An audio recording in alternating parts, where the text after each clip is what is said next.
Ես կարծում եմ, որ մենք հիմա մեր տեսանկյունից, եվրոպական տեսանկյունից մենք, այսպես ասենք, աշխարհ ռազմավարական ներդաշնակեցման փուլում ենք Հայաստանի հետ։ Օրինակ, եթե հանդգնեմ ասել այսպես, հետ խորհրդային դարաշրջանն ավարտված է, եւ դուք իրավացի եք, մենք 30 տարի ապրեցինք մի փուլում, որում մենք էլ երկրները դիտարկում էինք այն տեսանկյունից, որ սա հետ խորհրդային տարածք է, դա ավարտված է։ Մենք իհարկե մեծ ողջավորությամբ ենք հետևում ընտրություններին, որոնք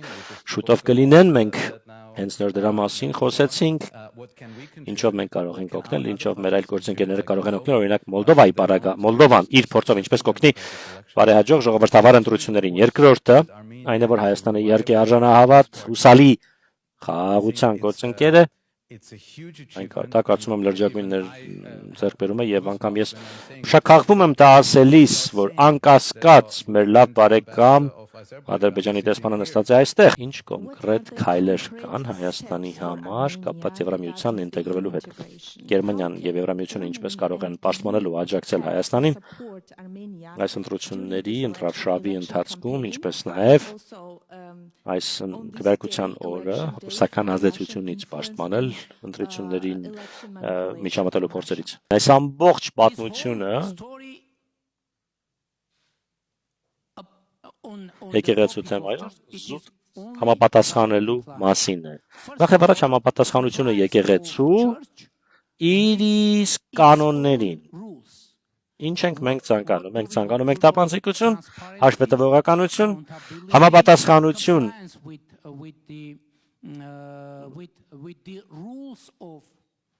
Այսինքն առաքելական եկեղեցու կանոններին, ի նկատի ունեմ համապատասխանությունը եկեղեցականների,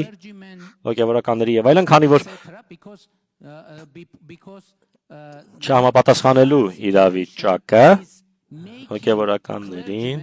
դարձնում է ավելի խոցելի արտաքին ազդեցության նկատմամբ եւ նրանց